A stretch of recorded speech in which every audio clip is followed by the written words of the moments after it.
శ్రీమాత్రే నమ. జయ గురు దత్తాత్రేయ నమ. ఈ వీడియోలో మనం వృశ్చిక రాశి వారికి అదృష్ట యోగాన్ని కలిగించే మహాదశలు ఏవి, దురదృష్టాన్ని కలిగించే అవయోగ దశలు ఏవి అన్న విషయాన్ని మనం శాస్త్రీయంగా పరిశీలించే ప్రయత్నం చేద్దాం. మరి సాధారణంగా ఏంటంటే మనకి ఈ గోచార ఫలితాలు చూస్తున్న వాళ్ళు కొంతమందికి మాకు అసలు ఏమీ సరిపోవట్లేదని మీరు చెప్పినవి అని అంటారు, కొంతమందికి సరిపోతూ ఉంటాయి. దానికి కారణం ఏంటంటే జాతకంలో అప్పుడు జరుగుతున్నటువంటి మహాదశలను బట్టి కూడా జాతకుడి యొక్క జీవితం, జీవన విధానం సాగుతూ ఉంటుంది.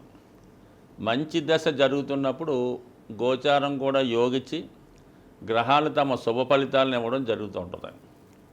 అది వ్యతిరేక దశలు జరుగుతున్నప్పుడు గోచారీత్యా గ్రహాలు కూడా వ్యతిరేక ఫలితాలను ఇవ్వడం జరుగుతుంటుంది. అందుకనే దశ ఇంపార్టెంటు. మరి ఈ వృశ్చిక రాశి లేదా లగ్నం వారికి కుజుడు అధిపతి అవిస్తుంటాడు. ఏ రాశి వారికైనా ఆ రాష్ట్రాధిపతి దశ ఖచ్చితంగా యోగిస్తూ ఉంటుంది. ఆ దశలోనే జాతకుడు స్థిరపడడం ఆరోగ్యపరంగా, విద్యాపరంగా అన్ని రకాలుగా అనుకూలిస్తూ ఉంటుంది. అలాగే ఆ గ్రహానికి మిత్రగ్రహాలు అయినటువంటి దశల్లోనూ, ఆ రాశికి కోణాధిపతుల దశల్లోనూ యోగిస్తూ ఉంటుంది. అంటే గురువు ఖచ్చితంగా గురు దశ వీళ్ళకి కుజ మహాదశ కన్నా బ్రహ్మాండంగా యోగిస్తుంది.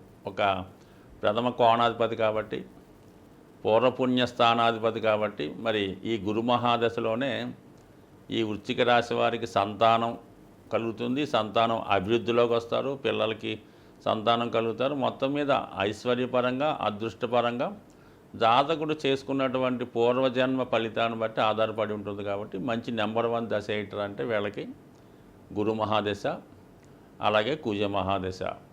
దాని తర్వాత మరి చంద్ర మహాదశ. ఈ రాశికి ఒక విధంగా భాగ్యాధిపతి, మరో విధంగా బాధకుడు. అయితే జాతకుడిని సరైనటువంటి మార్గంలో పెట్టే ప్రయత్నం చేస్తూ ఉంటాడు. అలాగే కొంతవరకు ఈ టైంలోనే జాతకుడు స్థిరపడే విధంగా విదేశయానం కానీ, మాతృ సౌఖ్యాన్ని కానీ, సంతాన సౌఖ్యాన్ని కానీ ఇవ్వడం జరుగుతుంది. ఈ దశ కూడా ఖచ్చితంగా యోగిస్తుంది. ఎక్కువగా ఈ వృశ్చిక రాశి లేదా లగ్నం వారు ఈ చంద్ర మహాదశలోనే విదేశయానం చేస్తుంటారు. ఇక రవి మహాదశ దశమాధిపతి. ఈ రాష్ట్రాధిపతి రవికి మిత్రుడు, మరి అగ్నితత్వ గ్రహం కాబట్టి ఉద్యోగం రావాలన్నా, ఉద్యోగంలో అభివృద్ధి చెందాలన్నా, ప్రమోషన్ రావాలన్నా, అధికార హోదా కలగాలన్నా కూడా ఈ రాశి వారికి రవి మహాదశ రావాల్సి ఉంటుంది. సో అలాగే కేతువు. ఈ రాశి వారికి కేతువు కూడా రాష్ట్రాధిపతి కాబట్టి కేతువు ఎంతసేపు కూడా పూర్వజన్మ ఫలితాన్ని బట్టి ఇస్తూ ఉంటాడు. ఆ కారణం వల్ల కేతు దశ యోగించే అవకాశం ఉంది. బట్ మనం ఇప్పుడు చెప్పినటువంటి మహాదశలు, అలాగే వేరే దశల్లో ఈ దశల యొక్క అంతర్దశలు వచ్చినా కూడా ఖచ్చితంగా జాతకుడు అనుకూలిస్తూ ఉంటుంది. మరి వ్యతిరేక ఫలితాన్ని ఇచ్చే దశలు పరిశీలించినప్పుడు ముఖ్యంగా శని మహాదశ. కుజుడికి అత్యంత శత్రుగ్రహం శని భగవానుడు. మరి శని భగవానుడు యొక్క 19 సంవత్సరాలు జాతకుడికి ఇబ్బంది కలుగుతూ ఉంటుంది.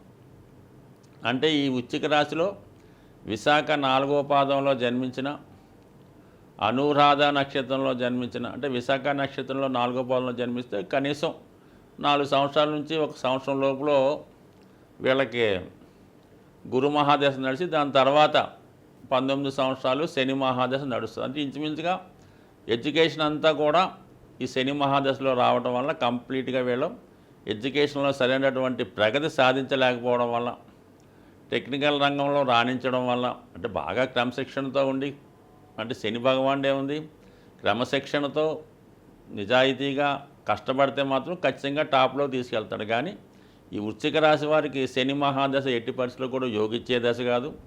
అదే టైంలో తల్లిదండ్రులు కూడా ఇబ్బందులు ఉండడం వల్ల, పిల్లవాడి మీద శ్రద్ధ పెట్టకపోవడం వల్ల కనీసం 99% వృశ్చిక రాశి, వృశ్చిక లగ్నం వారికి బిగినింగ్ ఆఫ్ ది ఎడ్యుకేషన్ దెబ్బతింటూ ఉంటుంది, స్ట్రగుల్ సమ్గా ఉంటుంది. అందువల్ల ఏంటంటే శని మహాదశ అన్నది ఇబ్బంది పెట్టే దశ. దాని తర్వాత ఇంచుమించుగా 20 తర్వాత వచ్చే గురు మహాదశలో జాతకుడు సెటిల్ అయిపోతాడు. అక్కడ నుంచి 36 సంవత్సరాల దాకా ఉంటుంది. కాబట్టి ఈ శైలిలోనే పెళ్ళి, ఉద్యోగం స్థిరపడడం అంతా కూడా 16 సంవత్సరాల్లో జరిగిపోతుంది. దాని తర్వాత శని మహాదశ, గురు మహాదశ, బుధ మహాదశ, శని మహాదశ తర్వాత వచ్చే బుధ మహాదశ 17 సంవత్సరాలు కూడా మరి వృశ్చిక రాశి వారికి చాలా వరకు కూడా అష్టమ లాభాధిపతిగా ఒక విధంగా ధన సంపాదన బాగున్నప్పుడు కూడా దాని స్థితిని బట్టి ఆధారపడి ఉంటుంది. కాబట్టి ఏదైనా మొత్తం మీద ఈ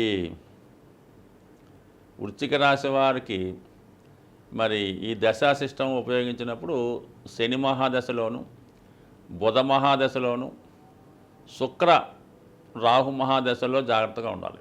రాహు మహాదశ అనేది చాలా ఇంపార్టెంట్గా ఈ రాశి వారి మీద ఎక్కువ ప్రభావాన్ని చూపిస్తూ ఉంటుంది. అంటే కొంతమందికి ఏంటంటే మరి రాహు దశ లేటుగా వస్తుంది ఈ రాశిలో జన్మించిన వాళ్ళకి. ఎందుకంటే మరి పుట్టడం విశాఖలో పుట్టినా, అనురాధలో పుట్టినా, జ్యేష్ఠలో పుట్టినా, దాని తర్వాత జ్యేష్ఠ తర్వాత వచ్చే కేతువు, శుక్రుడు, రవి, చంద్ర, కుజ, రాహు ఇంచుమించుగా ఎండింగ్ స్థాయిలో వస్తుంది. కాబట్టి ఎక్కువ మందికి మహాదశ రాకపోవచ్చు.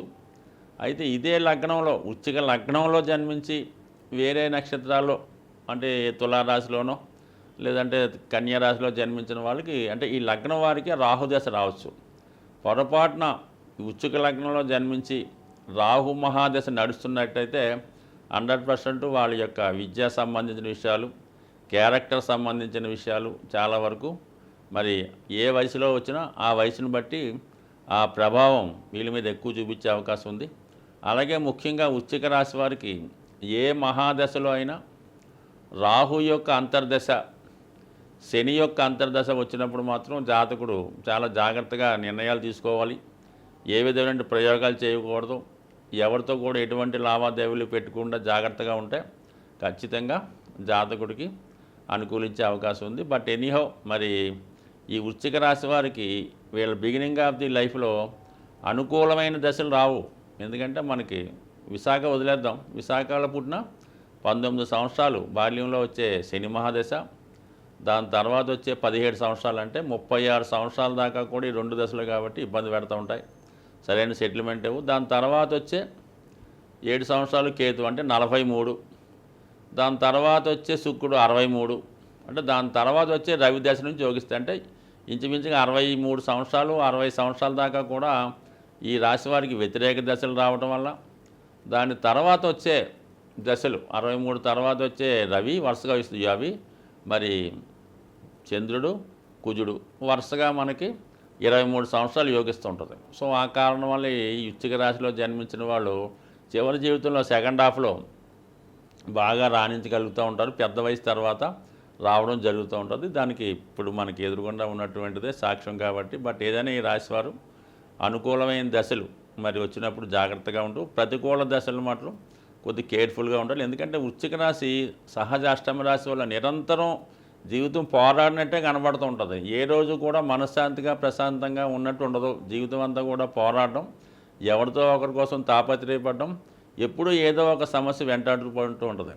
ఈ సమస్య నుంచి బయటపడాలంటే కంపల్సరీగా వీళ్ళు దైవ అనుగ్రహాన్ని ఎక్కువగా పొందాలి.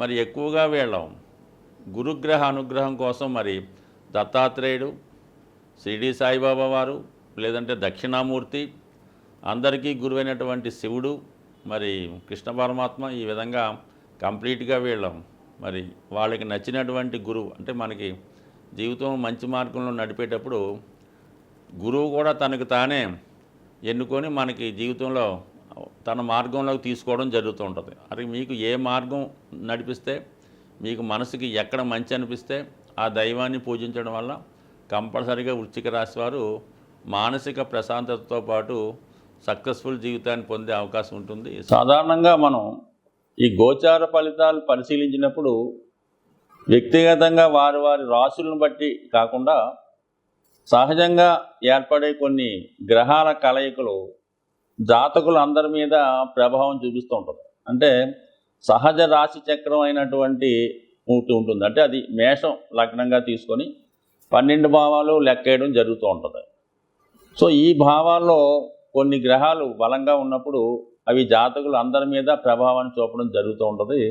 మరి ఇప్పుడు ఈ సహజ రాశి చక్రంలో ఈ కుజ రాహులు 12వ స్థానంలో సంచరించడం వల్ల ఒక విధంగా కొంత అవినీతి కార్యక్రమాలు, అక్రమాలు, అది దోపిడీలు అనుకోవచ్చు, రోడ్డు ప్రమాదాలు అనుకోవచ్చు, అన్యాయంగా ప్రవర్తించడం అనుకోవచ్చు, దుర్మార్గంగా ఇవి కొద్దిగా ఈ లోకంలో, ఈ ప్రపంచంలో, ఈ దేశంలో ఎక్కువయ్యే అవకాశం ఉంటాయి. సో ఈ దౌర్జన్య కార్యక్రమాల వల్ల సాధారణ వ్యక్తులు, మధ్యతరగతి కుటుంబాలు చాలా వరకు ఇబ్బంది పడుతూ ఉంటారు.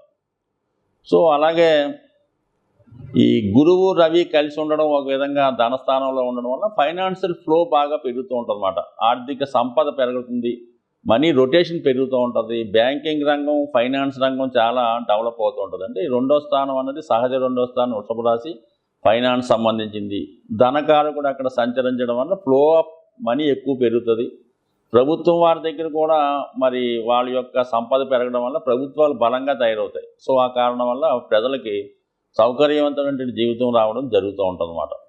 సో ఏదైనా మరి మంచి జరిగినప్పుడు అందరూ సంతోషిస్తారు, పథకాలు వచ్చినప్పుడు అందరూ తీసుకుంటుంటారు. కానీ ఈ కుజరాహుల కలయిక వల్ల కొన్ని ప్రమాదాలు, అనుకోని ఇబ్బందులు జరిగే అవకాశాలు ఉన్నాయి. కాబట్టి మరి రాబోయే 15 రోజులు ఈ ప్రభావం ఉంటుంది. కాబట్టి ఎక్కువ మంది ప్రయాణాలు చేస్తున్న వాళ్ళు, అంటే ఎక్కువగా ఈ మోటార్ సైకిల్ మీద వేగంగా ప్రయాణం చేస్తున్న వాళ్ళు, అలాగే ప్రమాదకరమైన వృత్తుల్లో ఉన్నవాళ్ళు కొంత జాగ్రత్తగా వ్యవహరించడం మంచిది. బట్ ఏదైనా రాబోయే 15 రోజుల్లో మరి ప్రతి ఒక్కరు కూడా ఈ అభిషేకం చేసుకోవడం వల్ల, అంటే మీనరాశిలో ఈ 2 గ్రహాలు ఏర్పడ్డాయి కాబట్టి ఎక్కువగా ప్రజలకు అనుకోకుండా నష్టం ఏర్పడుతూ ఉంటుంది. రుణదాతల నుంచి ఒత్తిడి ఏర్పడుతూ ఉంటుంది. అనుకోకుండా మెడికల్ ఎక్స్పెండిచర్, ఏదో చిన్న ప్రమాదం వల్ల అనుకోకుండా వచ్చే హెల్త్ ప్రాబ్లం వల్ల ఎక్కువగా హాస్పిటలైజేషన్ అవ్వడం, ధనం ఖర్చు అవ్వడం జరుగుతూ ఉంటుంది. అంటే ఈ ధనం ఖర్చు అవ్వడం కంటే మనకి ఎక్కువ మోసం రూపంలో పోతుంటుంది. ఏదో చిన్న హెల్త్ ప్రాబ్లం ఉంటుంది, దాన్ని ఏదో పెద్దగా చెప్పి ఒక 1000 రూపాయలతో పోయేదానికి ఒక 10,000, 1,00,000 రూపాయలు కూడా ఖర్చు పెట్టించవచ్చు. ఇటువంటి వాటి నుంచి తప్పించుకునే ప్రయత్నంలో మరి ఎక్కువగా ఈ రాహువుకి కుజుడు జలతత్వంలో కలిసి ఉండడం వల్ల మీరు లక్ష్మీ నరసింహస్వామి దేవస్థానం మనకి యాదగిరి గుట్ట, అలాగే మంగళగిరి, మరి అలాగే సింహాచలం వంటి ఈ లక్ష్మీ నరసింహస్వామి దేవస్థానంలో లోకల్గా ఉన్నటువంటి టెంపుల్ ఏమన్నా ఉంటే అటువంటి టెంపుల్లో విధి విధానంగా మరి స్వామికి పానకంతో అభిషేకం చేయడం వల్ల కానీ, లేదంటే పానకం నైవేద్యంగా పెట్టడం వల్ల, ఇవన్నీ కుదరని వాళ్ళు ఇంటి దగ్గరే మరి లక్ష్మీ నరసింహస్వామికి పానకాన్ని నైవేద్యంగా పెట్టడం వల్ల ఇటువంటి విపత్తుల నుంచి తప్పుకునే అవకాశం ఉంటుంది. స్వస్తి.